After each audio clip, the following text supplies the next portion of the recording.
The biggest thing that holds creators back from growing on YouTube isn't the gear, the editing, or even the algorithm. It's not posting consistently. And I get it, life gets busy, motivation fades, and it's easy to fall off track. But consistency doesn't mean posting daily or burning yourself out. Today, I am joined by Craig, and we each been on YouTube for over a decade, and we both had full-time jobs while trying to upload, and we made plenty of mistakes. So in this video, we're breaking down 8 practical ways to post consistently on YouTube, even with a busy schedule. So the first tip on our list is to pick a realistic schedule. So you really don't want to overcommit yourself when you're starting out on YouTube. A realistic schedule to me would honestly be like trying to focus on posting 1 video per week. And consistency is not about trying to like post every single day or, 100 videos in a year. It's really about just like showing up reliably and consistency each day and moving the needle about like, a 5%, 10% each day and progressing towards posting that video per week. I love that. And I think one of the biggest things that have helped me post consistently is to give each day a purpose. So instead of trying to record and edit everything at once, I break it down into small, manageable chunks. And so what that might look like is Monday, I will pick my idea and research it so I know that it will actually perform well, or it is a question that our audience is looking for. Then Tuesday, I might write my title and have a concept for the thumbnail I want to make. So on this day, you're kind of thinking through what would make someone actually click on your video. And on Wednesday, you can script and outline your video. And even if you just use bullet points, having that extra bit of clarity is going to set you up for success when you film your video. So Thursday, we actually record our video, Friday, we edit, and then Saturday, you can focus on uploading and optimizing your video. Bottom line is you don't have to do all of this at once, spread it out, and consistency becomes a lot easier. So once you have more of a consistent posting schedule down and you're getting more familiar with what it's like to produce videos, the second tip that we encourage you to look at is to consider batch recording. So this would be recording multiple pieces of content in one sitting while you're just like in the mode of already creating. And so yeah, it does add another layer of complexity to your video creation process. And you might have to, like on your Tuesdays, be scripting multiple videos or researching multiple different video topics. And it can get a little tricky. So we first encourage you already have your system dialed in and in place, but it really can exponentially increase the amount of content you can produce in a given month if you're able to start batch producing content. And so actually, for example, Nate and I are actually recording 2 podcast episodes today. We've done the research. We each individually took 1 video to plan, produce, and research. And then he was kind of responsible for one, I was responsible for the other, and now we're able to deliver this content in a batch recorded session. And in about 2 hours, record 2 remote podcast episodes. Save us a lot of time so we don't have to reset up all of our gear, find a time to meet. So we love leveraging that batch recording process anytime that we can. I also love the fact that you have an extra video in the can that can act almost as an emergency buffer. If you get sick, an emergency happens, you have that extra video that you could just easily edit and post out. And I think that brings us to like a sub pro tip is have an emergency buffer. If you can plan to get 1 or 2 weeks ahead of schedule, then when you do have those last minute things that come up, you're not trying to put out a video just to maintain a schedule. Which brings us to tip number 3, and that is to shift your mindset. Embrace that done is better than perfect. This is something that I constantly struggle with, and I have to constantly remind myself that there's a certain threshold that it's good enough. I think a lot of people when they're starting out, they're trying to make it perfect and they end up spending a lot of time, resources, and energy trying to make that video perfect. But instead, if you could focus on, maybe on the beginning stage, focusing on quantity, I think by doing that, doing those small reps, you actually build that skill and you actually find yourself producing higher quality pieces of content through the quantity.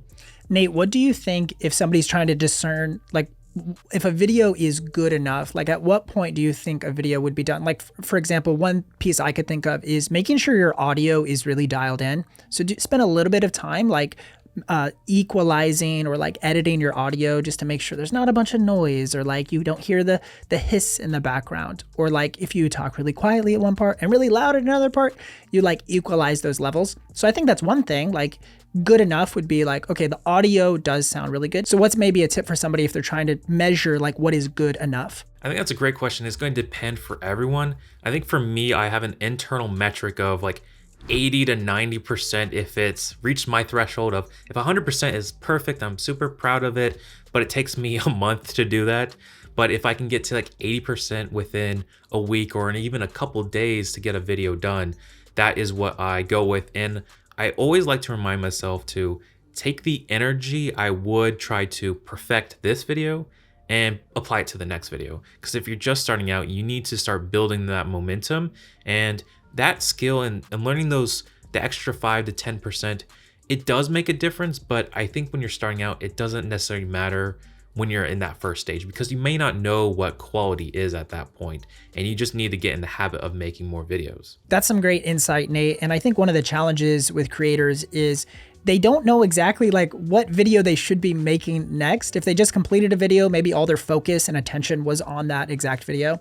And so something that we encourage you, and this is our fourth tip here, is to actually keep just an ever evolving list of ideas. And I know you and I do this personally. We probably have like 100 ideas a month that we're trying to filter through and figure out like what's the actual best idea to make.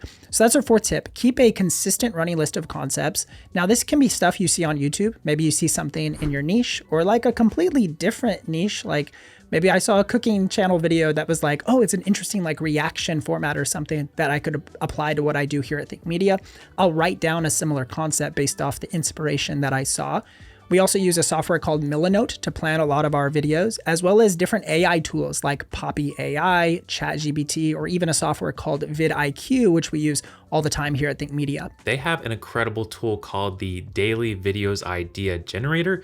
So if you're in a need for a fresh or personalized video that would actually perform well on your channel, VidIQ collects the data and compares it against different outliers on other channels. And speaking of the outlier tool, if you want to see what's working in your niche right now, this tool shows you which videos are blowing up on similar channels so you can spot opportunities fast. Whether it's finding ideas, optimizing your videos, or leveraging their AI tools, VidIQ is a secret weapon for YouTube growth. So if you want to take your channel to the next level, you can get started with VidIQ for just $1 by hitting the link in the description down below to start today. So our fifth tip of the day is to repurpose some of your older content in your content library rather than feeling like you need to create a brand new piece of content and reinvent the wheel every time you want to post and upload. So some tips here would be reposting anything that you've done that's like evergreen and just could stand the test of time. If somebody could have watched it like 3-6 months ago, a year ago, and it's still relevant, and you could repurpose that content. Maybe it was like a long form podcast, and you could chop it up where you post like a 40% version of that podcast episode with the highlights, the best parts. Another example is we do these things called content marathons is what we call it. For example, like if Nate and I did like a desk tour setup and our content director, Kyle, we each posted like an individual desk tour. We could compile all of that content together, which they used to be 3 individual videos. We could put them all together and create a long form marathon of like the ultimate desk tour Think Media setup video. And this is a way that we don't have to be creating new videos. We can just kind of string together multiple pieces of content to post to our main feed and increase the outputs of our channel. I think you can also use this idea of repurposing content from different kinds of formats. For example, we have a podcast where we do both video and audio and then an audio only. But from that podcast, we might be able to find a short clip that we could post or even create a YouTube short from that video. And then you could go even further by creating some text or even like a tweet of that video and repurpose that into an actual post on your YouTube channel. And like even further than that, something that we've actually experimented with is reposting the exact same video to YouTube that we posted the first time. Maybe it underperformed the first time. And an example of this would be we did a video reviewing the Nikon Z52.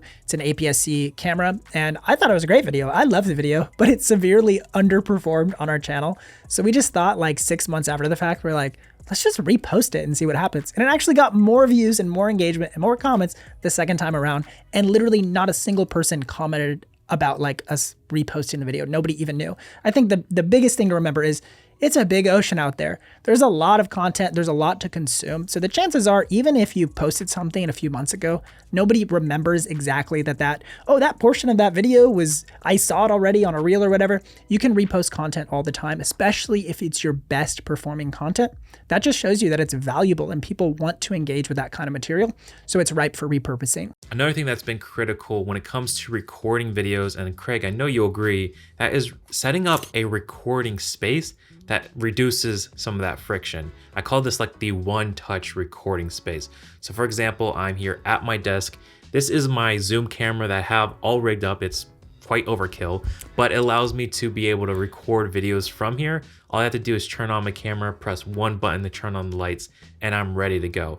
I'm not spending hours each time I need to record a video. And that saves you not only just the energy and the time, but also your mental energy. So the more you can kind of protect that, the more you can apply it to the actual content you are making. Absolutely. And my setup is, I love the vibe of like one touch. I'd actually just calculated in my mind. It actually takes me 3 touches, 3 clicks to get my setup up and running. But you're right. I turn on my camera, which is 1 click. I turn on my Rodecaster, which is my podcasting setup, and I turn on my key light. And then that's everything you see here is ready to rock, and I'm good to start recording. Now, obviously this is a more expensive solution, but Craig and I have been doing this for years at this point. But if you just want to get started, we have a $100 kit that uses your phone.